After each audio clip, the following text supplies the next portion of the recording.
सत श्री अकाल जी सारिਆਂ ਨੂੰ मैं अंकुश गिल स्वागत करती हाँ थोड़ा सारिਆਂ ਦਾ Unacademy let's crack Punjab exam से ते बच्चे बहुत बहुत स्वागत है तुहाडा ईडियम लैंड दे विच। हाँ जी बच्चे ये सैशन होएगा तुहाडा सारिਆਂ ਦਾ ईडियम्स का स्पैशल सैशन होएगा, छोटा जिहा सैशन होएगा जिहदे विच मैं रोज़ तुहानूं 10-15 इंपॉर्टेंट ईडियम्स जिहड़े करवाऊंगी रोज़ शाम 6 बजे।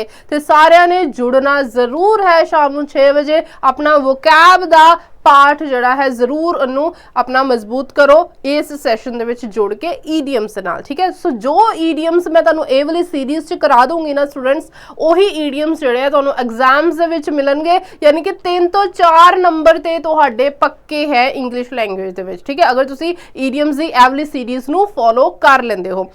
एक्चुअल दे विच तुहानूं प्लेलिस्ट च लैक्चर 1 भी मिलेगा, बहुत ही गड़बड़ लैक्चर है वो टू बी ऑनेस्ट, क्योंकि मैं वर्क फ्रॉम होम ते सी, थोड़ा सैटअप का प्रॉब्लम हो गया सी, पूरा सैशन भी नहीं लै पाई सी, लेकिन घबराओ नहीं, वो उत्थे पिया होया वेखण दा वैसे कोई फायदा है नहीं टू बी ऑनेस्ट, क्योंकि वो वाले जिहड़े ईडियम्स मैं उहदे विच करवाए सी इहदे विच भी करवा दूंगी अज दे सैशन दे विच, और नाल कुछ होर ईडियम्स भी ऐड कर दिते हैं सो दैट कि उस जिहड़ा वॉइस दा मतलब मैसअप हो गया सी थोड़ा, उस मैं इस सैशन दे विच उहदी भरपाई कर दूंगी तुहाडी, ठीक है। तो चलो बच्चे विदाउट मच अडू आपां स्टार्ट करते हैं।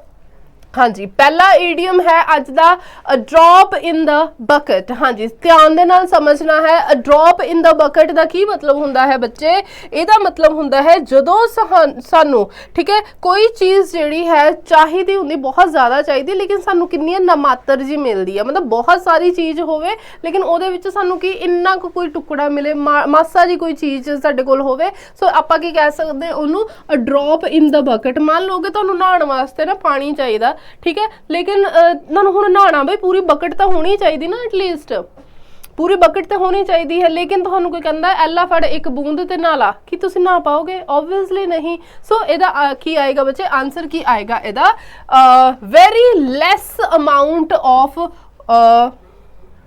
नहीं वाटर नहीं sorry very less amount of या स्मॉल पार्ट ऑफ होल, किसी चीज़ का बहुत वड्डी चीज़ आ बस एक छोटा या हिस्सा। जिदा आप अपने पापा को भी कभी पैसे मंगते तो आप कहने ना कि पापा यार 20 रुपए दे दो, एक 50 रुपए दे दो, तुहाडे कोल तो इन्ना पैसा, तुसीं सानूं 50 रुपए दे दोगे तो की हो जाएगा? It will be a drop in a bucket for you, है ना। 20 रुपए की हुंदे आ, लेकिन वो भी नहीं मिलते, है ना। चलो नेक्स्ट है a fool and his money are easily what pastured. ਇਹਦਾ मतलब की है कि एक मूर्ख बंदा जिहड़ा है ना ਉਹਦੀ ਜਿਹੜੀ मनी है ਉਹ तो जल्दी ही चल जाती है। अक्सर तुसीं सुनिया होएगा कि एक मूर्ख बंदे ਨੂੰ ਤੁਸੀਂ जिन्ना मर्जी ਤੁਸੀਂ ਉਹਨੂੰ पैसा दे दो, ਉਹਨੇ ਉਹੀ ਕੰਮਾਂ ਦੇ ਵਿੱਚ ਲਾਉਣਾ है ਜਿਹੜੇ ਕੰਮਾਂ ਦੇ ਵਿੱਚ ਉਹਨੂੰ ਕੋਈ फायदा नहीं होगा, ठीक है। सो कहने का मतलब कि ਉਹ ਪੈਸੇ ਨੂੰ ਅੱਗ ਹੀ ਲਾਉਂਦਾ, ਇੱਕ मूर्ख बंदा ਜਿਹੜਾ ਉਹ लिटरली पैसे ਨੂੰ इदां ਅੱਗ ही ਲਾਉਂਦਾ है अपने कर्मां ਦੇ ਨਾਲ। ਹੁਣ ਦੀਵਾਲੀ ਦੇ ਵਿੱਚ ਬਹੁਤ ਸਾਰੇ ਲੋਕੀ ਜਿਹੜੇ ਪਟਾਕੇ ਖਰੀਦਦੇ ਆ, ਤੇ ਪਟਾਕੇ ना खरीद्या करो, एक काम करया करो, यही काम कर लिया करो, बोथ आर सेम थिंग्स। सो इसका मतलब कि मूर्ख बंदे को पैसा टिकदा नहीं है। It's easy for a foolish person to lose his or her money. B is the right answer. Next है बच्चे leopard can't change his sport. आ हुण लिपर्ड है, रोज़ बेचारा नहांदा, रोज़ कहंदा मैं वधिया जे कपड़े पाऊंगा, लेकिन उहदे कोल आ भी इहो जिहा कपड़ा, आ भी इहो जिहा कपड़ा, आ भी इहो जिहे सारे ओहदियां ड्रैसेस जिहड़ियां इक्को जिहियां डिज़ाइन दियां हैगियां। दैट मीनस कि एक जिहड़ा बंदा है ना बच्चे, वो अपनी प्रवृत्ति जिहड़ी है चेंज नहीं कर सकता, अपना बिहेवियर अपनी जिहड़ी कोर है वो चेंज नहीं कर सकती। अगर एक कमीना बंदा है ना तो उन्हें सारी उम्र कमीना ही रहना है, उन्हें अपना जिहड़ा है करैक्टर चेंज नहीं कर लेना, ठीक है। सो इहदा आंसर की आएगा बच्चे a person can you cannot change who you are, ठीक है। सो इत्थे सी आंसर आना चाहिए, you can not change who you are. तो तुसीं जिद्दां दे हैगे, अगर तुसीं सियाणे हो तुसीं सियाणे ही रहोगे, मूर्ख हो तो मूर्ख ही रहोगे, अगर तुसीं कमीने हो तो कमीने ही रहोगे, अगर तुसीं चंगे दिल दे हो तो चंगे दिल दे ही ताउमर रहोगे, उन्होंने कोई बदल नहीं सकता। So C would be the right answer. चलो नेक्स्ट है बच्चा, फटाफट आप करांगे, सैशन नूं छोटा जिहा रखना है सो दैट कि तुहाडा फायदा होवे घट समय दे विच। चलो नेक्स्ट है a test of your own medicine. हाँ जी, a test of your own medicine का मतलब की हुंदा है, एक शब्द है ना तुसीं पंजाबी दे विच सुनिया होएगा जैसे को तैसा। अगर तुहाडे नाल कोई मिस ट्रीट कर रहा है, अगर तुहाडे नाल कोई बुरा व्यवहार कर रहा है, तुसीं भी अगर उहदे नाल अगे उदां दा ही व्यवहार करदे पे हो, दैट मीनस कि तुसीं उस बंदे नूं की करवा रहे हो, ਉਹਦੀ ਹੀ ਮੈਡੀਸਿਨ ਉਹਨੂੰ ਹੀ ਟੇਸਟ ਕਰਵਾ ਰਹੇ ਹੋ, ठीक है, test of your own medicine. तू सानू तो वो मेडिसिन देना पाया वा डॉक्टरा कि कौड़ी जी खा ला है, तो आप भी तो खा के वेख कितनी कौड़ी है, ठीक है, वो वाला सिस्टम है। सो जैसे कुछ ऐसा टाइप ऑफ ये ईडियम है test of your own medicine. So इधर की आ जाएगा when someone mistreats you, when you are mistreated the same way you mistreat others। जो कई बार होंगे कि आप किसी नाल बुरा करते हैं, जो फिर वो भी साडे नाल बुरा करते, फिर सानू बड़ा है ना बुरा लगता है, राइट। से वही चीज़ हैगी a test of one's own medicine.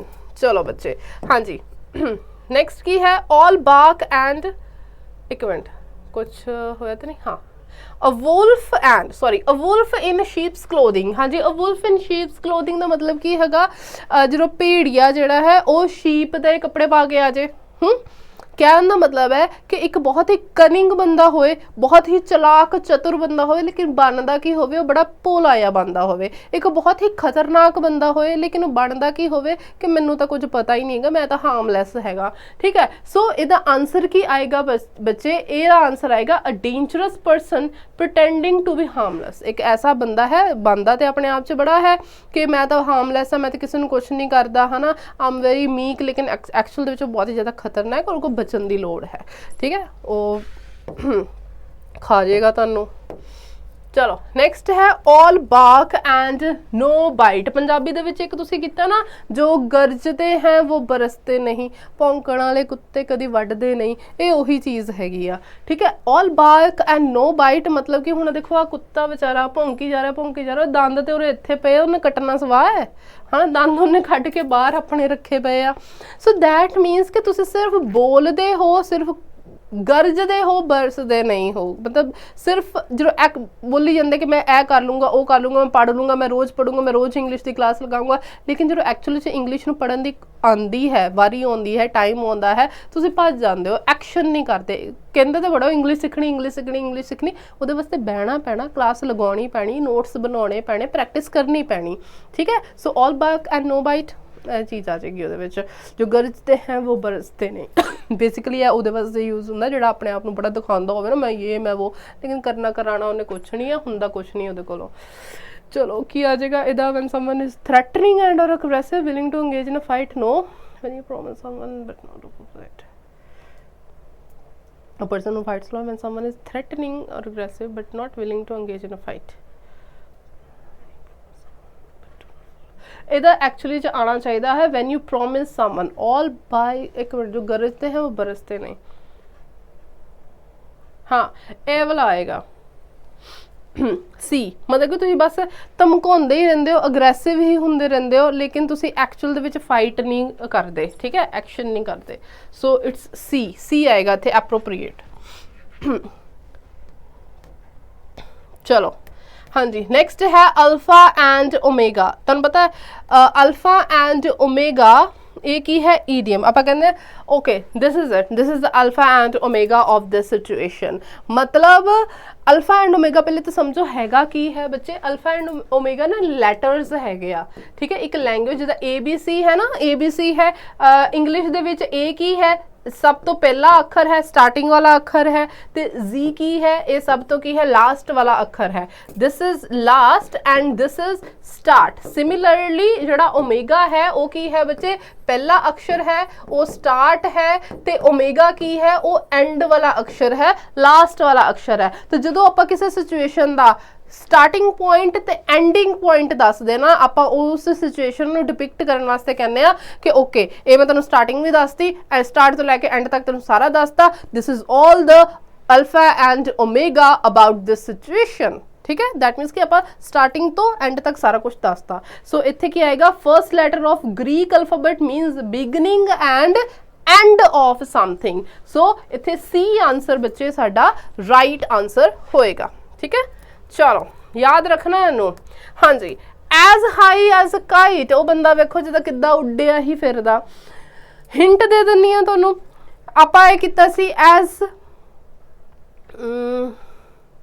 Tickled pink कीता सी, sorry tickled pink, over the moon, है ना। इन्हां दा मतलब की हैगा सी, ये सारे ईडियम्स का इन्हां दा मतलब हैगा सी जो आप बहुत ज़्यादा खुश हुंदे आ।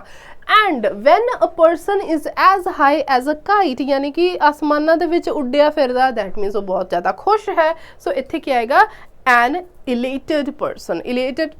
इलेटेड का मतलब की होंदा है बहुत ही ज़्यादा खुश बंदा जड़ा होंदा, उन्होंने आपां की कह दिंदे आ इलेटेड। तो इन्ना खुश है कि वो हवा 'च ही उड़दा फिरदा है।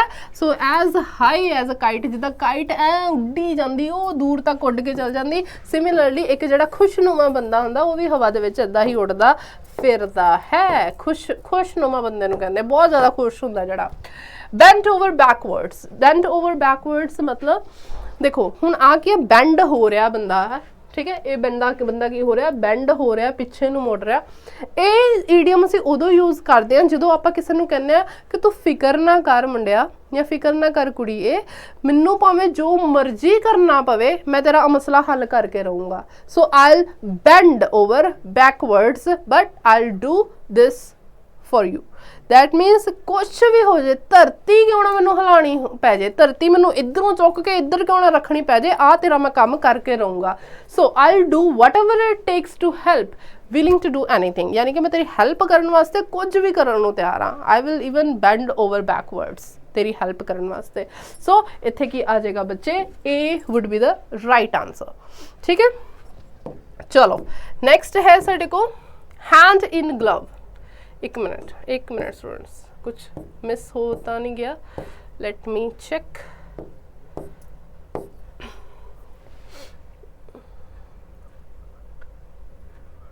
बेंड ओवर बैकवर्ड्स, चलो हाँ जी। नेक्स्ट है साडे को हैंड इन ग्लव। हाँ जी, हैंड इन ग्लव का की मतलब है कि साडा हत्थ जिहड़ा ग्लव दे विच हैगा। देखो इन्हू ना थोड़े इनू समझो किद्दां, जिद्दां हुण आ हत्थ है साडा, उहदे विच की आ हत्थ किहदे विच है, ग्लव्स दे विच। कितनी क्लोज एसोसीएशन दे विच नाल चिपकिया पिया है ना, नाल चिपकिया पिया हत्थ ग्लव जिहड़ा उहदे नाल। सो बेसिकली ये उदों यूज़ होंदा जदों आपां किसी भी चीज़ दे नाल बहुत ही साडी जिहड़ी क्लोज एसोसीएशन होंदी है, क्लोज रिलेशनशिप होंदा है। ठीक है, आपां कह सकदे they are both like hand in gloves, कहने का मतलब कि उन्होंने जी एसोसीएशन है बहुत ही ज़्यादा की है, क्लोज है। तो वो मतलब बड़े कट्ठे होकर काम करते हैं, बहुत ही क्लोज एसोसीएशन दे विच काम करते हैं। ठीक है, so work in close association with someone, तुहाडा उन्हां दे नाल बहुत ही क्लोज रिलेशनशिप, क्लोज एसोसीएशन है। सो उन्होंने आपां की कह दिंदे हैंड इन ग्लव। ठीक है, C would be the right answer. Next है टॉल ऑर्डर। हाँ जी, टॉल ऑर्डर का की ऑप्शंस देखो, big ambitions, crowded place, expensive place या डिफिकल्ट वर्क। देखो बच्चे हुण आ की कर रही है वो, ठीक है, पहाड़ चढ़ती पई है, एक पहाड़ चढ़ती, किद्दां दा पहाड़ चढ़ रही है, और आ नीचे जिहड़ा है ना खाई है, जे माड़ा जिहा भी पैर अगर उहदा फिसलिया तो उन्हें मार ही जाना, सीधा नीचे जाऊगी, है ना। सो कहने का मतलब कि ये कोई काम करना सौखा तो नहीं हैगा, ये की हैगा, औखा है ना। It's a difficult word, difficult work actually, work not word. So जो कोई काम करना बहुत ही ज़्यादा औखा होंदा है, ठीक है, सो आप कहने oh God I will not do this, it's a tall order for me, है ना, मतलब कि यह तो बहुत ही डिफिकल्ट है मेरे वास्ते, ये मैं नहीं कर सकता। राइट, चलो so this is it students. So अज की क्लास दे विच असी आई थिंक 10-12 की कहते हैं ईडियम्स किते हैं, एंड नैक्सट क्लास दे विच भी इस तरीके नाल ही करांगे इंपॉर्टेंट ईडियम्स। सैशन रखांगे छोटा क्रिस्प, तो रिकॉर्डर देख रहे होगे तो तुसी 2x स्पीड ते करके इनू देखो, अपने स्क्रीनशॉट्स लवो, इनू प्रैक्टिस करो। ठीक है, नाल नाल ऑप्शनस तुहाडे कोल हैगियां है, और ईडियम्स मेरी गारंटी है पेपर च यही सीरीज़ चो आउणगे। ठीक है, मैं थोड़ी जी सीरीज़ बना ला दो थोड़ी जी। ठीक है, सारे ने सबसक्राइब जरूर करना है चैनल नू सबसक्राइब करो, बैल आइकन ते ना ऑल नू दबाना, बैल आइकन दबाओगे ना ऑल नू उत्थे दबाओ, सो दैट कि सारियां वीडियो सानू आ जान, ते सारे जने करंट अफेयर्स की क्लास दे विच सवेरे 8 बजे जरूर जुड़नगे। उहदे विच मैं current affairs, highlighted current affairs plus static GK जिहड़े दोनों ही कवर करवाने आ, ते 8 बजे जुड़ना जरूर है, सिर्फ और सिर्फ Unacademy let's crack Punjab exams. Okay, me Ankush Gill signing off. Till then, bye. Take care.